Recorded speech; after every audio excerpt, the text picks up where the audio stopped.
This is Inspired Founders, a podcast that helps you find your true north in business and beyond.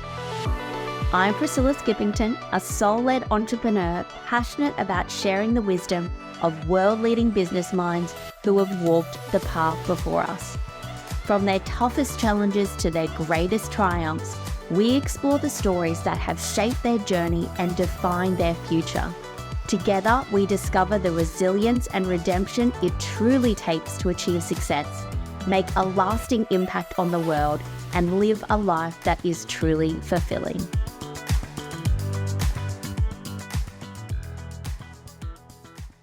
Hello, and welcome back to another episode of Inspired Founders with me, Priscilla Skippington, and my beautiful guest today, Lezly Kaye. Welcome. Thank you so much for having me. Thank you for being here. It just worked out so perfectly that you are over on the Gold Coast and we could do a potty swap. We've done a potty swap, so when you're looking at these reels, same day, same outfits, it'll be fun. Yeah, it'll be great. So on Inspired Founders, I love to talk about what inspired you to become a founder. Where did it all start from?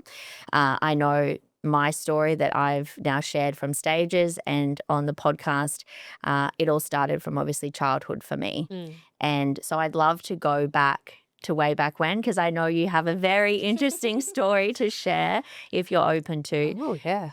Talk about a bit about your childhood and how you came to be the woman that you are in order to create what you did, and then maybe talk about, your first business as opposed to where you are now. Yeah, wow. I get asked these questions often and I don't even really fully know where to start the story. Whatever you feel called to, because I know there's lots of phases. Yeah. I think childhood-wise, which impacted my business, I guess, the most. So I was taken off my mum when I was 4. My mum has drug problems, has my whole life, still does now. And my grandparents came and got me from her when me and my older brother, actually, when we were 4-year-olds, she'd left us in a car and just kind of forgot that she had kids because she was high. And then I was raised, I say raised, part of me wants to say kept alive by my grandparents. They did the best they could. There was times of love and affection and care, but our whole family dynamic was chaos, drugs, alcohol, abuse. We grew up poor. We didn't really realize it at the time. When we were a bit older, like when we were younger, like you just have no awareness of it. Okay, but and money doesn't mean anything. Money doesn't mean anything. When you're a child. Okay. Yeah. They kept me clothed and fed, and they loved me the best they could. They just, my nana didn't tell me she loved me until I asked her why she never did when I was 15, and she just was like, "Well, I assumed you knew." I mean, yeah. And that was because how that was. She was brought up, and she, from what I understand, and I won't tell too much of her story, but what I understand of her childhood, there was also a lot of big T trauma. Yeah. But yeah, they did the best they could. My nana fiercely protected us. She just wasn't very loving. When you say us, you had siblings? Yeah. So I had an older brother, a younger brother. So younger brother's 5 years younger than me, and then 2 younger sisters who are like 10 and 13 years younger than me. So I actually helped raise them. But yeah, in the younger days, it was me, my older brother, and then my younger brother at some point. But we actually grew up on a farm, not on like a homestead, like literally in a shed with no carpets, so concrete floor, and our cupboards were the walls.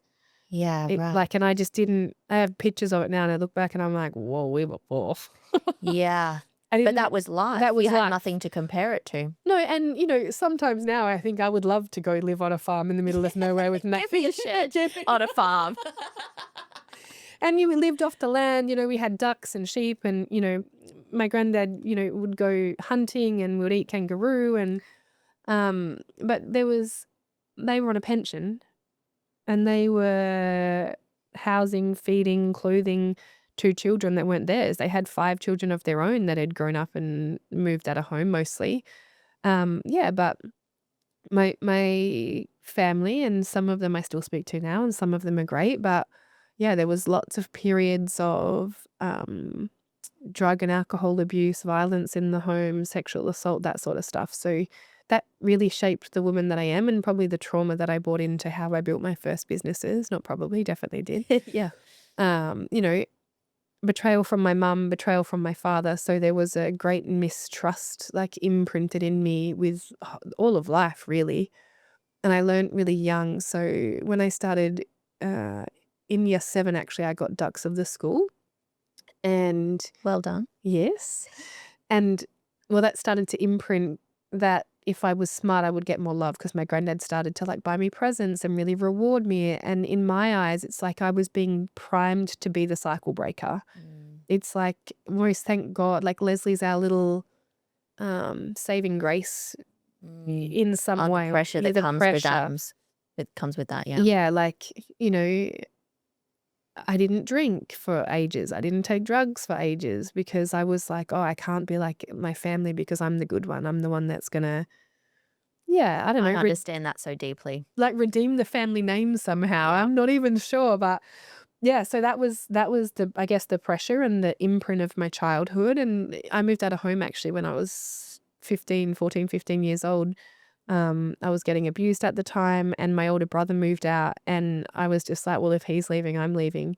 So I moved in with friends at 14. I grew up in Gelton, a little small town. Yes, still so much dysfunction in that. Worked at Woolworths.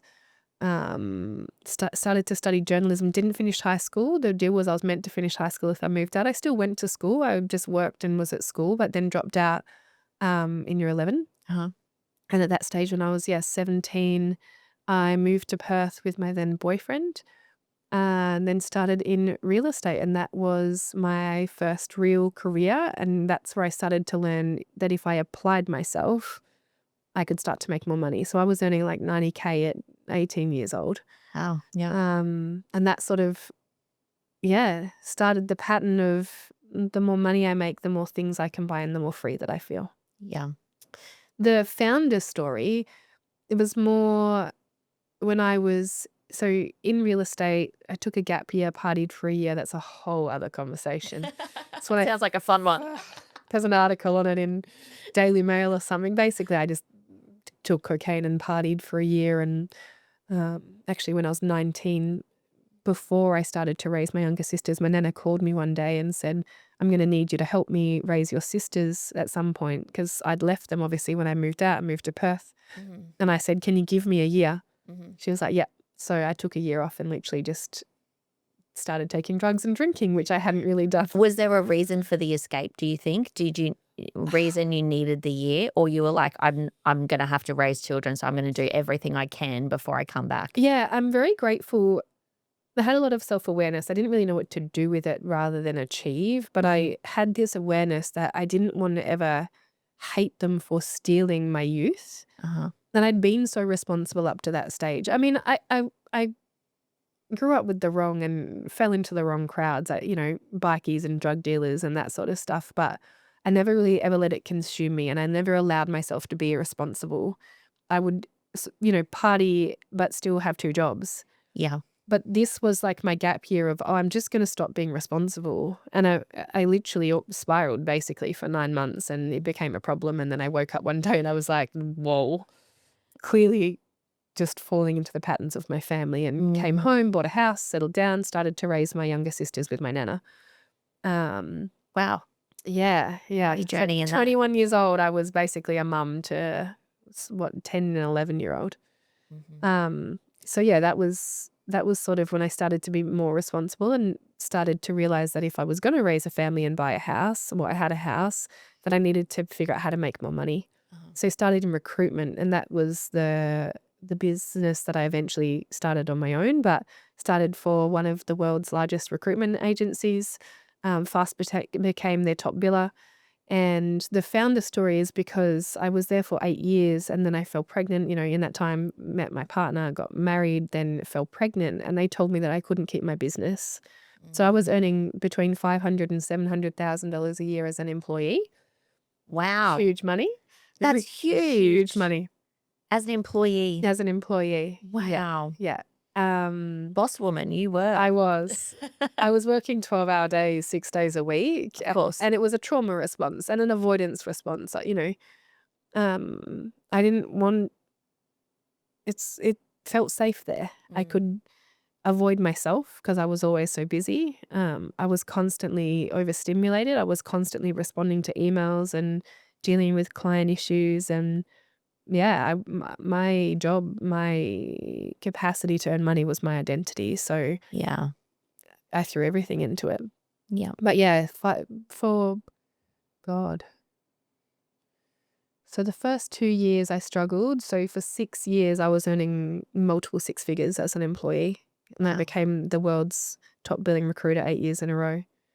That is an achievement. Yeah. And yeah, as a 10% commissions on profit margin as well, not on gross margin. So not on what the money we build, just the profit that we made.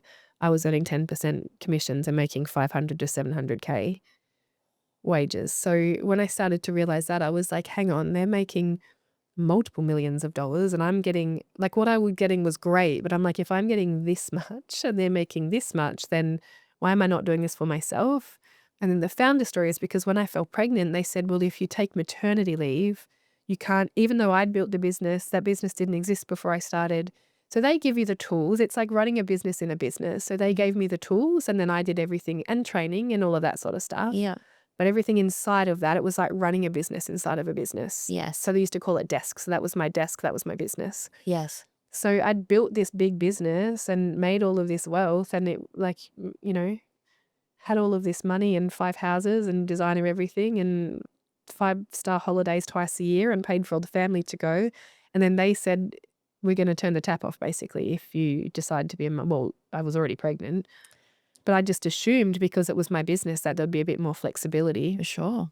But they said if you take longer than 6 weeks off, you can't keep the business. They would not be allowed to say that these days, surely. Well, it was a choice. They Yes. didn't officially say it, of course, but they were like, if you take longer than 6 weeks off, we'll get you. The policy is we give your business to someone else. So if you take mat leave for 6 months, which is what you're allowed to take, we don't hold your business open for you. It gets given to someone else because I owned it in essence. Right. So that was no, I've built this. It wasn't you that worked 12 hours and sacrificed your life and everything to build this. So I just had this unjust, and it was the motivation for me to then go out on my own. So yeah, I came back and I was only back for 6 months and then I quit and started my first business. Good on you. I want to talk a little bit about mumhood during that, because I know a lot of women listen to this podcast and obviously I was already doing business when I became a mum and huge adjustments in that and I spoke about on your podcast of, when I took my foot off the pedal, obviously my income died and that was a massive realization for me. But I want to talk about, obviously you'd stopped a business or an employment. Yes. And then wanted to build another business all while being pregnant. How did you navigate the building while being pregnant and then the adjustment to becoming a mum and running a business? Yeah. So my son was already born before I quit. Okay. So I was back at work 6 months. So he was 6 months old when I quit. Okay. But I didn't care about being a mum, and more so because like my hierarchy of needs, I couldn't look after my son if I didn't make the money that I was making. So I actually worked right up until I got the day I got induced to give birth. I literally drove myself to the hospital. Yeah. So I wouldn't do it now. No. Yeah. But that version of yourself. That version of me, I didn't care. I was in so much fear and so I was much, working the day up until I was induced as well. Yeah. So I just, in my eyes, there was no choice, but I'd not built it for choice. And that was one of the reasons I wanted to start my own business, was because I wanted to be able to build it to have the choice. So yeah, and then the juggling the mum, I didn't. My ex-husband raised him more than I did. So did his parents and so did daycare. He was in daycare from 6 weeks old, my son. Okay. Yeah, it's really interesting because looking at that now, how does that make you feel? Do Yeah. We'll leave it there. Sad. Okay. I don't. Mm, I wouldn't sacrifice being a mum for a business or a business for a mum. I feel sad because there's better ways to do it, but it's not like I would have stopped. Yeah. I sort of am the person that's like, let's find the middle road. Yeah. I have a belief, and might make some friends from this, that a lot of mums can use their children as an excuse versus the reason why. I agree with that statement. Yeah, so I wouldn't say, well, I would have just taken 12 months off, and no. I don't believe we should lose our identity entirely. However, me and my partner have spoken about having kids, and I won't have a child until my business can sustain itself fully without me, because I want it to be a choice. I don't want to feel like I have to show up because I have to make money in the way that I'm making money. Yeah. So every way that I've built my businesses, even before being in this relationship, I started to build with my exit in mind, because I want to know that if I take 6 months off and maybe just get on a call a week in between feeds, that's okay. So yeah, I think to your question more so, it's like I sacrificed motherhood for money, but I'm not willing to sacrifice my purpose now and my mission and what I'm here for to be a mum. And I do believe that we can have both and we can have it all. You just have to believe that's possible first. And I think what we can get wrong, and what I did get wrong back then in my story, was I thought I couldn't, so I just didn't try. Yeah. Versus I now know that I've built my businesses intentionally, and it's not perfect yet, but I know what I need to have in place for it to feel like an easeful yes, to be able to completely let go if I wanted to. Doesn't even need to be to have kids, if I wanted to go travel for 6 months. Yeah. So yeah, and I think having that realization that everything's a choice, and really taking ownership and accountability to be like, well, I could choose to just not have a business and stay home for like, if that's the choice that feels the truest, go for gold. I think what I take pause on is mum guilt. That's like a society says you should be. And I said trad wife in my last podcast, like trad wife with nuances is what I said, because I don't think one way of being suits everyone. And I think you have to be honest with what season you're in. Because me and my partner have spoken about retiring me. I don't want to work forever. That's not my highest value or highest truth. My highest value is actually love. Yeah. I would be stoked if we could just go to a deserted island and make love for the rest of our lives. The end. That is very much your love language, isn't it? Literally. But to get there, you probably need a couple of $1 million. Yeah. Because to buy the island or the house on the beach or whatever it is, this is the economy that we're in. I don't want to be poor. And do you think that stems from your childhood, that line there? Potentially, but also like you can find happiness. And I denounced money when I built these big businesses and then burnt out so bad because I built them on lack and fear and hustle and 12-hour days and avoidance of myself and avoidance of life, basically, besides making money. And so I was rich but internally poor, and that wasn't it. Then I sold everything, closed everything, took 12 months off, traveled the world, took a bunch of plant medicine, pretty much became a barefoot hippie. But that also wasn't fulfilling, because like to live on a beach in Costa Rica, you need money. Yeah. To take plant medicine and go on retreat, you need money. Yeah.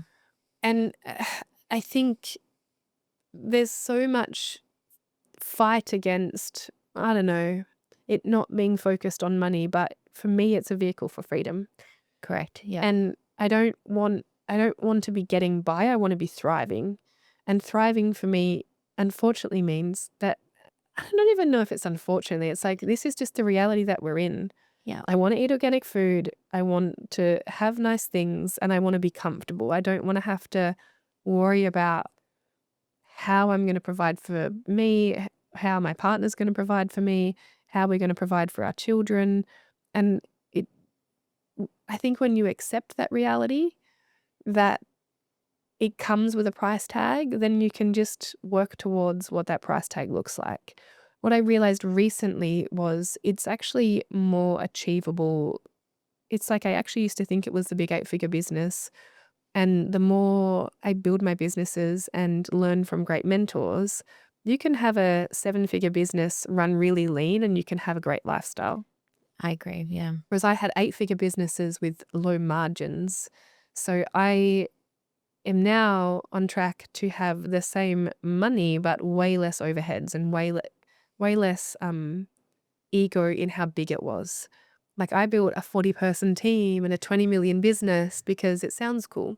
It sounds great in my marketing now. I'm grateful for that version of me, but It's good PR now. it's great PR, but I wouldn't do it again. No.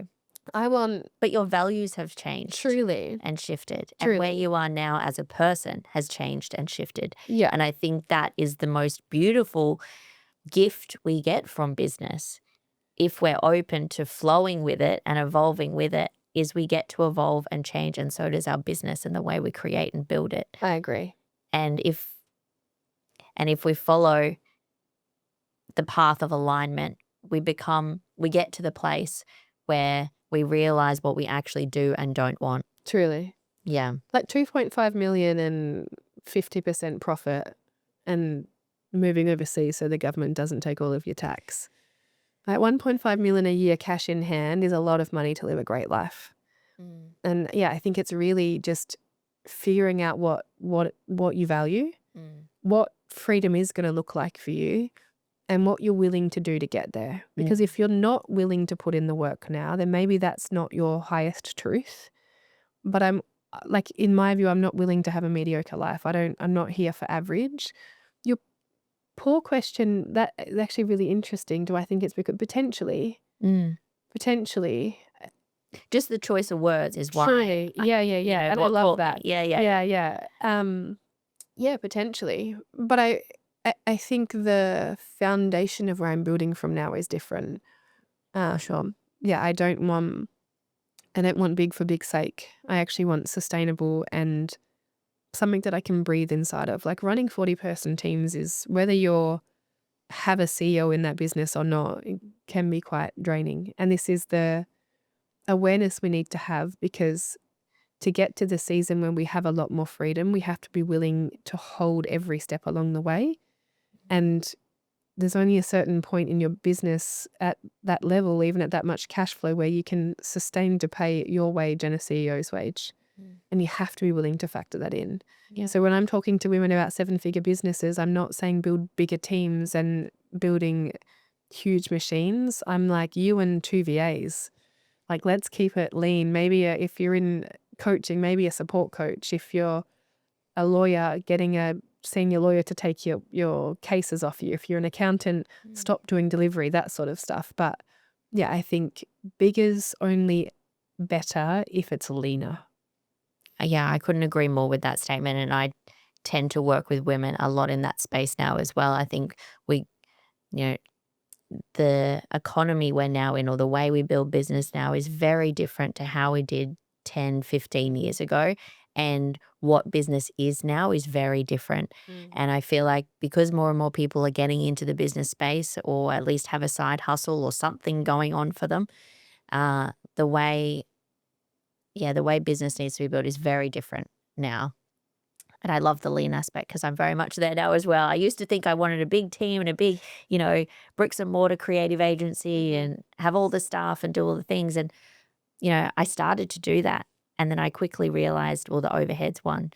But I quickly realized that, why was I doing this? I think it was to prove that, wow, look at what I've created. When in actual fact, it wasn't what I needed, and it probably wasn't actually what I valued and what I wanted. So I think coming back to yourself is always key. So let's talk about now what you're doing. And because you built the recruitment agency, that was huge. Yes. What was the tying up of that and moving now into what you're doing? Yeah, so 5, nearly 6 years ago now. God, time flies. Yeah. I had a $20 million business, 40-person team, and I'd actually really just started to learn who I was. God, I was 34 then. 33 maybe. Anyway. My relationship was failing. My business was successful, but I just couldn't keep growing the way that I was growing. And I didn't have capacity to, and probably the resources. I think one of the reasons I became the coach that I am is that I became who I needed, because everyone saw my business and its success, but didn't actually see me and didn't see what I needed underneath it. And didn't really see like the pain that I was in, truthfully. I don't. They see the pretty success and the highlight reel, and Truly. they didn't see you behind it all. And they couldn't understand. It's like they couldn't understand why I would want to walk away or what I needed to not walk away even. And there was just this, I just didn't feel seen or heard or understood in any way, shape or form. So I burnt it all down, really. I part of it could have been the process that I needed to go through anyway, but I sold out all the assets and then traveled. Didn't even really sell it for what it was worth. Didn't really care. I actually just, I think I needed that part of me to die almost, like, because I had a full identity and ego death of, the world's best recruiter and what are people going to think, if I'm not a recruiter, who am I? So I think in part I needed it, but I also, just felt people wanted me to just get on with it and to not do any of the healing work. And I think people are sometimes just afraid of their own darkness and their own shadows and their own ways in which they're not asking the same questions of themselves. So they probably couldn't have held that space for me. But no one really got what it was like to kind of wake up and feel like a fraud inside of this life you'd build, or like a stranger inside of this life that you'd build. Oh, I feel that deeply. And I just couldn't hold it, really. I was like, I don't want to be here anymore. And I the moments where you feel like you want to burn it all down or walk away or just close the doors, I acted on that. I didn't like just keep pushing through or carrying on. I was like, I'm out. Like, fuck you, fuck this, fuck the business. I think once a woman has made a clear decision within herself and embodied that decision, there's a no going back. None. With relationships, business, anything in life. Literally. So I woke up one day, walked into the office. Like, I think me and my ex-husband had a fight, but he's an avoidant and I just didn't. I probably was too, to some degree. So we'd had a fight the night before. We woke up the next morning and he just acted like everything was normal. And it's like I could feel me slipping back into this routine and pretending like everything in the marriage was okay and that I was happy with the business. And I just walked into the office and I sat down and like literally on clockwork in routine. And I sat there and I just was like, oh, I can't do this. I can't be, it's like fucking Groundhog Day every day. I just can't. Like, what am I even doing this for? And so I got up. I walked, like drove back home, like just literally walked out of my office, drove home, walked inside and like, and I didn't really cry back then, but I just started sobbing and I said to my then now ex-husband, like, I can't do this. Like, I can't be in this relationship. I can't. And that was the first moment I realized that I'd ever actually chosen myself. Because until that point, I was living for like he was a good guy and what will people think, and he loves me and he doesn't hurt me, and why would you leave a guy like that? He's a good guy. It's like looking in a mirror right now. Seriously. And so but it just wasn't enough. And my It wasn't true. It wasn't true. And I saw that it wasn't enough. It wasn't truly aligned to you. No. And I think to some degree it wasn't enough. I think I was happy with half love. Yeah, true. And how could I let him love me? Because I didn't love myself. So yeah, I think I was living, like the way I describe it, I was living a half life and accepting a half love. Yeah. And I was okay with that because one of the things in society that I see is this, you should be grateful. And constantly when I was talking about leaving him, people would be like, well, you should be grateful. Mm. And yeah, just this insidious, people call it compromise, and I would actually say it's sacrifice wrapped up as compromise. I really don't like the word compromise. Because I think it's bullshit. What is compromise? It's Well, often the other person's way or wanting of something. And so someone has to compromise in that. in my opinion, in compromise, someone loses out. Yeah. It's sacrifice. Someone's sacrificing in Correct. some way. Yeah. So yeah, I just wasn't willing to sell my soul anymore, truthfully, because everyone would be like, well, you've got a business and you've got success and you've got all of this. Like, why do you need anything different? So yeah, that was like the catalyst. And then slowly over the next 6 months, I just checked out of the business. And then appointed someone to put it into voluntary administration.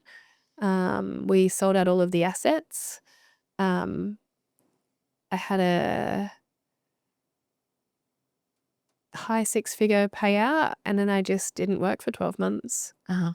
I traveled South America, so had a son who was 3, maybe 2 back then, and spent a lot of time away from him, truthfully. It was probably the second time I sacrificed being a mum, but I didn't know how to show up to be his mum, truthfully, until I figured out who I was. Because it's like, even in bringing him into this world, I did it because I thought like I had to, because I was 30 and I was meant to. Yeah. So yeah, it's like it's like I needed to learn to love him again by loving me first. And and so yeah, I didn't expect me to get emotional then. But yeah, it's like I had to take the time to find out who I was, because I actually didn't know how to show up and be his mum. I'd put business and everyone else's expectations first for so long that I had to be like really selfish in those moments. And thank God my ex-husband's a great dad, because yeah, he held down the fort, looked after him. I would be away for 2 to 3 weeks at a time. I would come home and have him for the week or 2 weeks I was back the whole time. But yeah, I just needed to, I think, one of the reasons my podcast is called Unmasked is because I had to spend the time unmasking myself to strip away who I thought I was and who society told me I should be, including the mother identity. And that was probably the hardest, because it's like, it wasn't his fault that I was so unconscious when I brought him into this world. And I didn't want him to feel like I was abandoning him either. But I didn't know how to show up as his mum, because I didn't know who I was. So yeah, it was painful but necessary, and the pain soon turned to joy.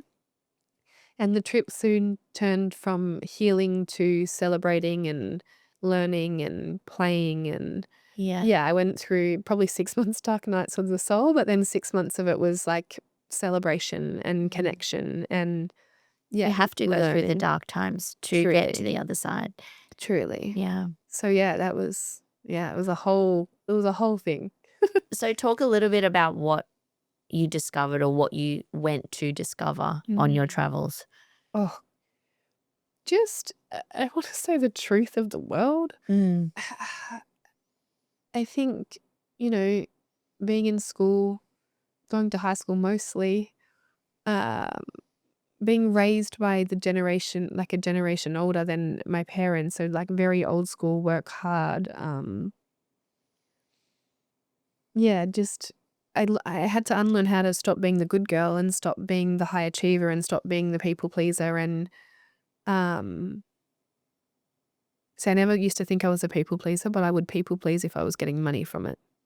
Yeah. So I wouldn't people please my friends. If my friends asked anything, I'd be like, fuck you, you don't tell me what to do.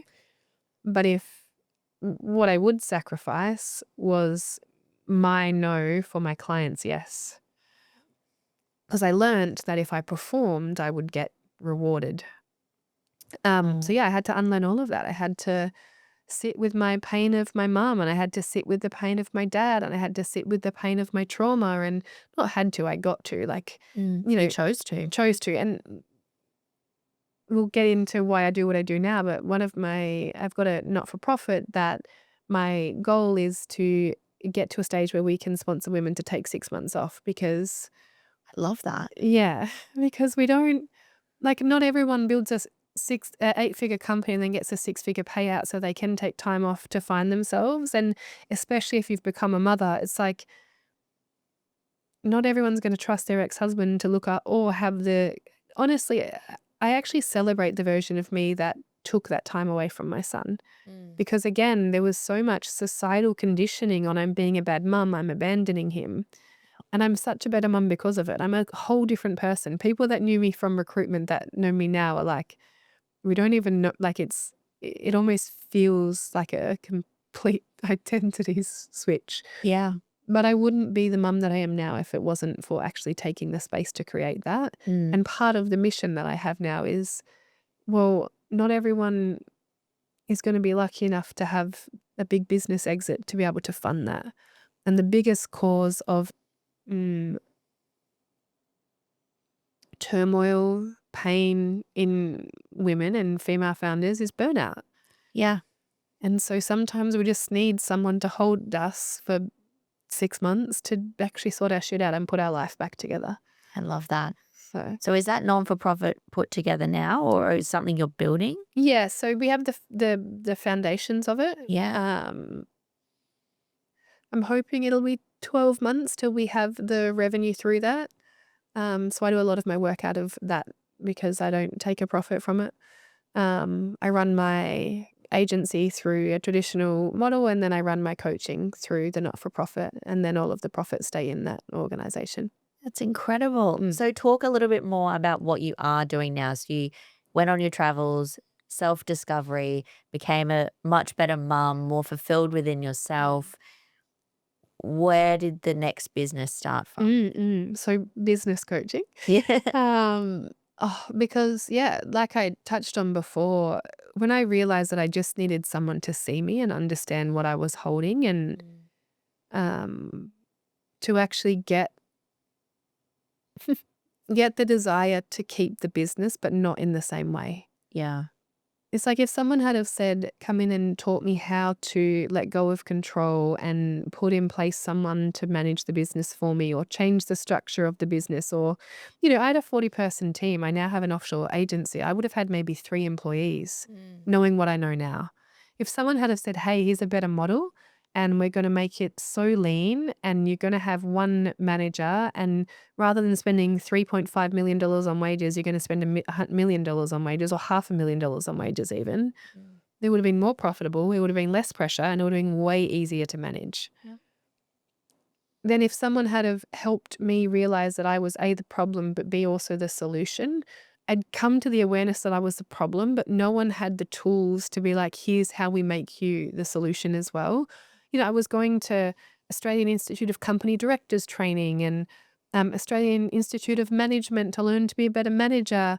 And there were so many logical ways and masculine ways that I was coming at the problem. And I obviously wasn't finding the solution because no one could hold the emotion. No one could see the woman beneath the business. They all just saw the business problems and not the very real burnout and overwhelm and imposter syndrome. Well, it's very much the mentality of building a business the masculine way rather than being in your feminine, allowing yourself to be in the feminine, build it from that place. Truly.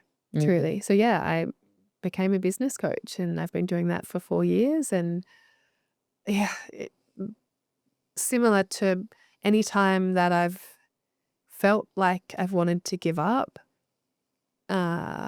and business coaching, marketing, and building a coaching business is way different to a recruitment business, let me tell you. And it was a baptism of fire, and I've definitely learned some lessons the hard way. But yeah, I always come back to, if there's like just one woman that was in the place that I was, that I can help create freedom through her business, then that's all I'm here for. My biggest joy, I love money wins because I do truly believe the more money, the more you can set up your life in a way that gives you more freedom. You can afford to hire better employees, and that you can then step back. But women setting boundaries and taking time off and actually deepening their relationships with their partners, and really stop living in this insular,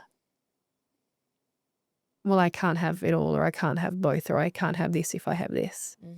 So that is, why I do what I do, and why I continue to do what I do, and why I show up the way that I do.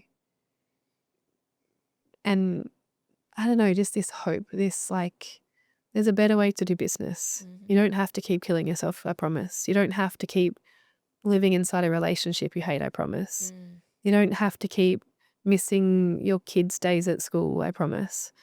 And you get to do it in a way that makes you happy again. And there's so many women that I speak to that have built prisons, not businesses, and feel trapped by their success. And that was me for so long. And it breaks my heart. Yeah. And I don't think it's necessary. Yeah, I love that. What a beautiful mission as well, and what a driver for you. And I think it's always the best driver when it comes from the place of that was your own experience and you've learned through it, you've grown through it, and now you can really share from that place of I've been through it. It's so much more impactful, and people can feel it as well. Like your clients will know and feel it because you can empathize with everything that they're going through. So talk about, what has been maybe a couple of your biggest lessons and learnings, maybe in your most recent business, to anyone who is in business and struggling, having a bit of a hard time. What's been a couple of lessons to help them lighten the load? Yeah. So my most recent business, which is the agency, which is a employment agency basically, but we mainly source from the Philippines, but we also do fixed fee Australian recruitment, or anywhere really. The biggest lesson from that has been into one. No. There could be a few. It's fine. The right and wrong hire will literally change the landscape of your business. It's why we do what we do. But yeah, I've made some poor hiring mistakes, even with 15 years of recruitment experience. But the lesson in that was always fire fast and trust my instincts, because even with all the processes and systems and tests and intuition, you can get it wrong. I think so many people hold on to the wrong person because what they make it mean about themselves. Like, well, I chose this person, so I have to see it through. Or if I admit that I got it, if I fire them, I'm admitting that I got it wrong, and they can't be with that. Yeah. And then they hold dead weight for so long. So yeah, I think the biggest thing is the continuing to attune my capacity for intuition and processes that help choose the right person, but realizing there's a human element to all of this and everything we do, and not dwelling in that, just allowing it to be okay, yep, got it wrong. Let's not make this more painful than it needs to be. Yeah. That's a great lesson, actually. Yeah, because I have done that at certain points in my business as well. And then, yeah, there's seasons. I think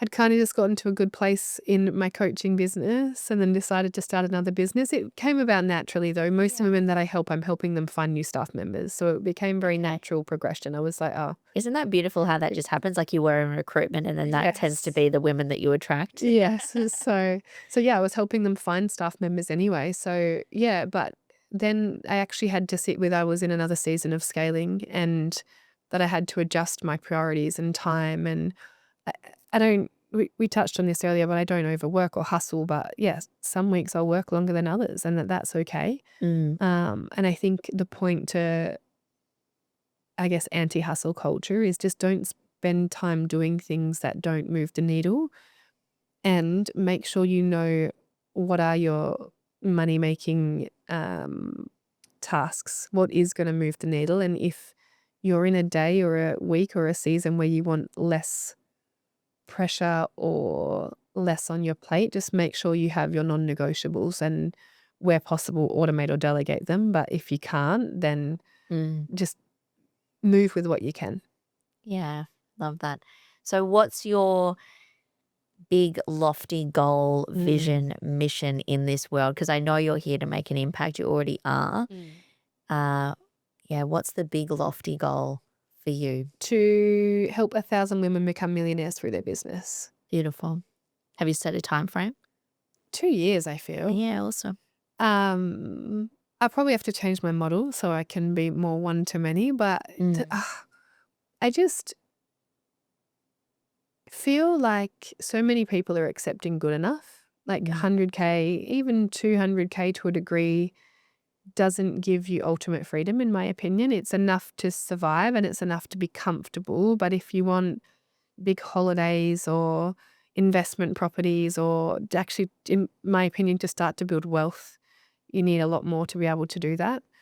So yeah, 1,000 women, and only less than 2% of women make 7 figures in their business. I didn't know that stat. Wow. Yeah, when I found that out, I was like, whoa. And I was speaking to a mentor actually, and we were talking about niches, and she was like, where do you love to play? And I'm like, honestly, like 7-figure women that want their life back. And she was like, but that like is too niche. And I was like, why? She was like, Lezly, like it's like 1.2% of women actually have 7-figure businesses. That blows my mind. I know. Maybe that's the perfect niche. No. But then actually when I touched on my mission and my vision and what I'm here for, it feels so easy to me sometimes because I've done it so often, and I was already doing it as an employee. Like So it was almost the norm. it was the norm. What I had to unlearn was that I had to work hard for it. So I learned really quickly that I could make money really easily, and that was a lot of it.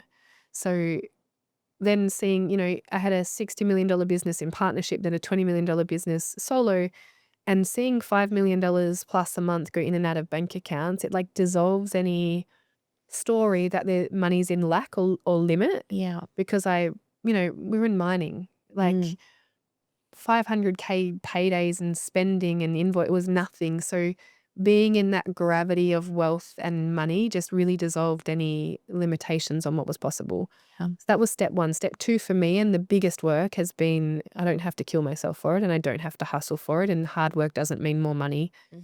Truly, you just work smarter, not harder. That's not some fancy guru coach slang. It's just true. And I used to think that too. I used to think, oh, they just say that.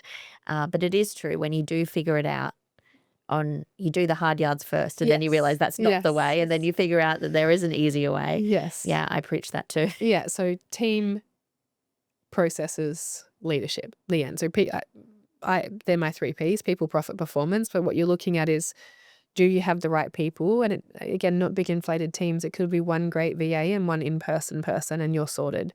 And then you've got the right systems and processes and structure to support that. And then how are you leading yourself and leading your team? If you get those sorted, everything else falls into place. Yeah.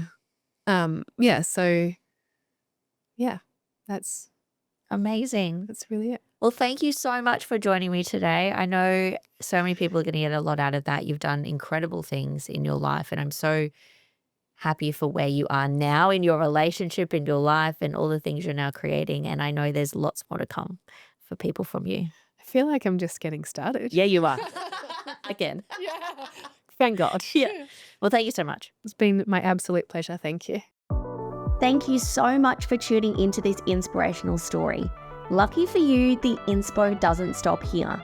We have an Inspired Founders Facebook community, a space created just for you to learn, listen, and ask questions from our inspired founders themselves. This unique community is designed to uplift and motivate you to take actions on your own stories and dreams. You'll find the link within our show notes. We can't wait to see you in there.